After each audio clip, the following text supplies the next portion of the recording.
So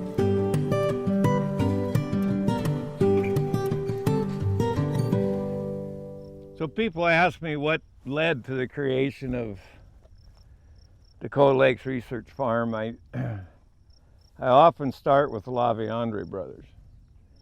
And if you don't know who the Laviandre brothers are, they were French fur trading set of brothers from Winnipeg who came this direction and claimed this area for France in 1743 and buried a lead plate on the hill overlooking Fort Pierre. That was followed then by the U.S. buying this area from France, and Lewis and Clark coming up the Missouri River in 1804. And Lewis would have walked here, basically. And near as I can tell, he walked right along this area here. And what he found was these tall grass prairie plants. The plants as high as the back of a horse. And those have predominantly gone away because of how the white man, when they came in, managed the landscape. We had floods, but we didn't have as much flooding and things in the old days as what we had once man started doing things that weren't too smart. One of those was to kill all the beavers. And the beavers had dams and all the little waterways that came into the rivers, and they kept huge floods from happening. The other thing that happens, the Native Americans built their lodges and villages on top of the hills, not in the bottom. So once we had homesteading, 1804, now we're looking at the 1860s, we had homesteading. Didn't have a lot of things going on here other than killing the beavers and the buffalo and disrupting that natural habitat, which did change the water cycle some. And then after homesteading, we came in, and what few trees that grew in the major drainage ways is where trees grew, those got cut down. The beaver were gone, so they didn't really regrow. So we had water coming out of those ravines. We started to do tillage, and we started to overgraze. South Dakota became a state in 1889. And less than 50 years later, we had the Dust Bowl at the same time we had flooding on the Missouri River, which is kind of ironic. So we had the Dust Bowl, we had this really dry period with flooding at the same time. We just had the thing all screwed up. And our response to it was to build dams, big dams, instead of putting the beavers back, put in big dams. And part of that big dam thing was to have irrigation, because we couldn't possibly grow things here without irrigation. But we didn't have pivots, so the irrigation had to take water over to the James River Valley, that Redfield, Aberdeen to Huron area, because that was flat and we could gravity irrigate. And that's the way things were like into the 50s, is we were going to have that project. And the canals, some of the canals were built. The Redfield farm, the James Valley Research Center at Redfield, was basically a research farm focused on the gravity irrigation in the James River Valley. And then somebody made a center pivot that had electric drives. And the guys out here could start to irrigate, which they did, but they had this huge problem with runoff. And they were just pumping the water up and running it back to the river. And Dakota Lakes started because we were trying to stop that runoff. What Dakota Lakes grew into, once those farmers got a piece of land with help from Governor Mickelson and just a whole bunch of private input, and Ray Moore agreeing to run it if they got it functional. What they got was something that looked more at the ecosystem. Can we get a little more in sync with the ecosystem? Our mission statement specifically talks about those type of things, of actually trying to be more efficient in terms of managing the whole ecosystem. And that's what we're trying to do with our things right now. The area we're standing on, like I said, it looks similar to what it did probably to a certain extent when Lewis came through, other than it would have had a lot more grasses in it at that time. And our goal is to get back to farming systems that impact the ecosystem no more than what's going on here. Cleaning up the water, cycling the water the way Mother Nature did, cycling the nutrients the way Mother Nature did, having livestock integrated the way Mother Nature did, maybe not just one species but multiple. So that's our long-term goals. And short-term goals is to make money, but the farmers who are the big players in Dakota Lakes have a real major goal, and that's long-term. Long-term values in terms of families and the land and the wildlife and the ecosystem, those go from generation to generation. Right now we have a board member who's the grandson of one of the guys that started the thing, and actually the great-grandson of one of the guys I worked with in the very beginning. We have an 11-member board of directors, elected from a membership of about 500 members. Those guys work with me on long-term planning. I don't think that they get involved in day-to-day decisions. They furnish the land for SDSU to use for free. We don't charge rent to SDSU, we as a board, or the Dakota Lakes Farm. I have two hats. One is I have to switch back and forth. So I don't pay, as SDSU guy, I don't pay rent to the board. They keep the production sales from when I sell grain or something like that. That goes directly into their bank account, and with that they buy some of the chemicals and things like that, and then some are bought through SDSU accounts, and we trade money back and forth on that kind of thing.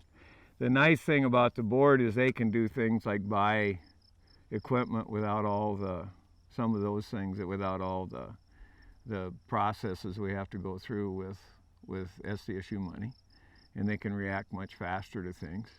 The big value of the board is their input in terms of, this is important and this isn't. I mean, there's certain things that if we're looking, we have a 600-year strategic plan that we look at. Now, we very seldom look at 600 years, but one of the things we always ask ourselves is, if we do this, what's it going to look like in 50 years, 100 years, 200 years, 500 years? And you think back that we've only been here 200 years. And look what we did. And if you go to Europe, and I've done that a few times, and I start my presentations was my ancestors went to North America because they degraded the ecosystem in Europe to the point they couldn't be profitable anymore. And a lot of Europe has been focused, a lot of our agriculture has been focused on mining North America to support Europe. And a lot of Africa was mined to support Europe, especially in the early days. And I'm not sure that that's a good model. And the board and I talk about that. So one of these reasons for trying to do this cyclic thing we talk about all the time is, if we do that, the bison could run through, the bison ran through here, got eaten by a wolf, the bison pooped on the prairie, the wolf pooped on the prairie, nothing really left the prairies. And if it did leave, the sturgeon brought it back, or the seagulls. It wasn't in great quantities.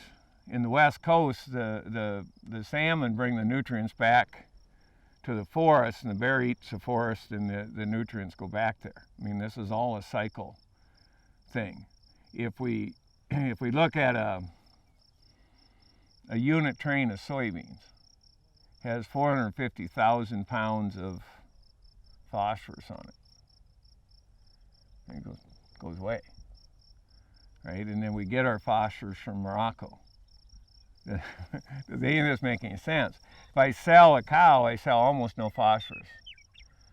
and almost no nutrients go with the cow. It's mostly nitrogen, and 80% of the air I'm breathing is nitrogen, so we should be able to get that from here into there.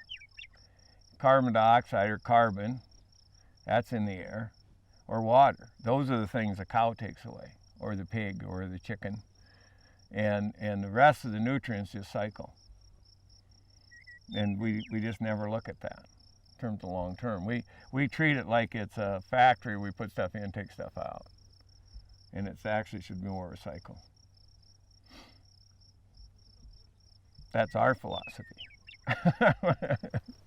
Anyway, yeah, I think that synergism. If you don't have a board with ownership, the big key there is ownership. If you have a board that's there as an advisor, and they don't like what you're doing, they just don't go anymore because they have no power. They perceive they have no power. If they own the place, it's way different. And I don't know that I can explain that, but I tell you, it's way different if the board owns a place. And you know that difference between the boards that own the farms and the ones that don't own the farms are night and day, right? And it's easier for the university if they don't own the board, you don't own the farm, because you can do what you want to do. But I don't think that's necessarily a good thing. I just think it's that, good government is you got a loyal opposition, so to speak. What a wonderful canvas to paint on. This was 3 bare quarters when I got here, and I got to decide where the irrigators went and how we did that and whatever. But I had some experience at Redfield, thank God, because I learned a whole bunch of things there mistakes we didn't make here. And I'm not sure how much of that I would change today if I could go back and start over. I'm not sure. The way the irrigators run and all that's pretty slick. But I don't know. I don't know how we got some of it done. And you'll have to ask Ruth. She'll tell you all kinds of stories, because they never came home. And I was stuck with the kids all the time, which is probably true, which is unfortunate. But yeah, no, it's going to be. We're just starting. It's to a point now where you've got this thing you can really do stuff with. It's got that history now. I just hope somebody comes in and finishes that. Takes it to the next step. This is funny because the Native American farmers here were no-tillers. And the Aztec and the Inca were no-tillers, and the Mayans, because they had no beasts of burden. So they didn't do anything with tillage. And the Europeans did the tillage, which is basically a tillage-based system is a mining operation, because you're trying to speed how fast you can extract nutrients. I compare doing tillage to fracking for oil. You speed how fast you can take the nutrient from the substrate, and then you leave it exhausted, and that's what you do, and then you move on to the next place. The agriculture has been kind of that way for a long time. We beat it up and then we move on to the next place. And I studied in grade school, they'd girdle the trees in the south and grow the tobacco in the forests and then move on when the soils were worn out, right? And I remember thinking, why'd they let them do that? No-till to us was a way to stop just horrendous erosion that was going on, to start with, was going on in central South Dakota. The book Dirt by David Montgomery, right? The photo on the front of that book was taken in South Dakota, whether you knew that or not. And and he talked about that Dust Bowl thing, which happened very fast. We degraded that thing in a hurry because we had tractors and things that we didn't have in the old days. When we got tractors and fuel and whatever, we could extract much more quickly. We were just trying to stop stopped that in a lot of ways. And you know, it was a problem that needed to be solved, and it was created because of this silliness with the farm fence row to fence row type thing that came out in '73. We were going to sell everything to the Russians, so we were all trying to extract as much as we could as fast as we could. To stop the erosion, it was obvious you had to stop doing the tillage. The thing that we did differently is I remembered that my father and grandfather, who, you know, my dad was quite a bit older than me, they had diverse rotations and they had livestock. They did tillage, but they didn't have the big machines. And my dad started farming with horses. You know, he had tractors in the end, but, you know, so they were using these kind of diverse systems with livestock, and didn't buy fertilizer. You had cattle and that kind of thing. And I realized right away that we didn't have the chemicals to control the weeds and whatever. And I realized that to stop the erosion, we had to quit doing the tillage. So how are you going to do that? And the thing I did differently is I looked at the prairie. Instead of looking at what we're doing and trying to change that, I thought, let's have something that's working and see if we can go toward that instead of away from this. That was the difference. And when I went to Redfield to farm there, we had absolutely no equipment. So instead of trying to upgrade the equipment to be good at tillage to match the neighbors, I mean, I had a 706. I mean, you're not going to do much. And instead of trying to do that to match the guys doing tillage, we went okay, let's go all the way from the other side and go to no-till.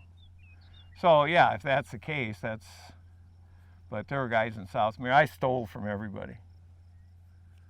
I mean, I was really good at figuring out what other people were doing and stealing it. And I also am a chemist by training as an undergraduate, so we look at things differently than, you can't do chemistry research by trial and error. You've got to do chemical research by understanding the basic principle, or physics, the basic principles, and build your model from that, instead of, well, let's try this and this, and whatever one's better, we'll do that, and then do this and this type thing. So that was a little different too. But the real heroes are the farmers. And I would have done nothing without the farmers. The Ralph Holsworths and Mark Stiglmeyers and those first no-till guys we said, okay, I'll sell all my machinery and just buy a drill. Here we go. And they made it work. And they showed the neighbors that it worked. And we had a big influence on people, because farmers don't necessarily look at numbers. We as agronomists and stuff, we try to look at numbers, and we show them lots of charts and graphs and stuff. They're much more tactile and visual in their way they see things. So if they come and see something and you show them the spade thing. Now we have no soil tests that really define the difference that you could obviously see in those soil samples. We have nobody at SDSU yet that's been successful to come out here and take those samples and say, oh, this is this and this and this, and then that explains the difference. But you can see it. And hopefully Natalie will figure out something that will define the difference. She left before I told her to do it. Oh no, she's there. But it's a system thing. It's a whole system. It's not just one component. And so there's systems and there's components, and it's like medicine. You know, you have the specialist and he gets all the attention because he can go in and fix your brain or sew new pieces into your arteries in your heart or whatever, right? I mean, but the guy that's most valuable is the guy that's in healthcare that keeps you from getting sick. That's what we're trying to do. So, I don't know. And what we've done so far, and I've used this statement a lot of times, this is not the end. It's kind of like Winston Churchill. What we've done so far in agriculture is, in South Dakota, is we stopped the bleeding in central part of South Dakota, kind of. We haven't made the patient better. We haven't we haven't really fixed the thing. I mean, we made a lot of people a lot of money and in the interim, but we really haven't, you know, we don't see the dust blowing anymore. The road doesn't get closed as often. You know, every so often somebody does something stupid and they close the road, but it's not like the old days. But we can go back real fast.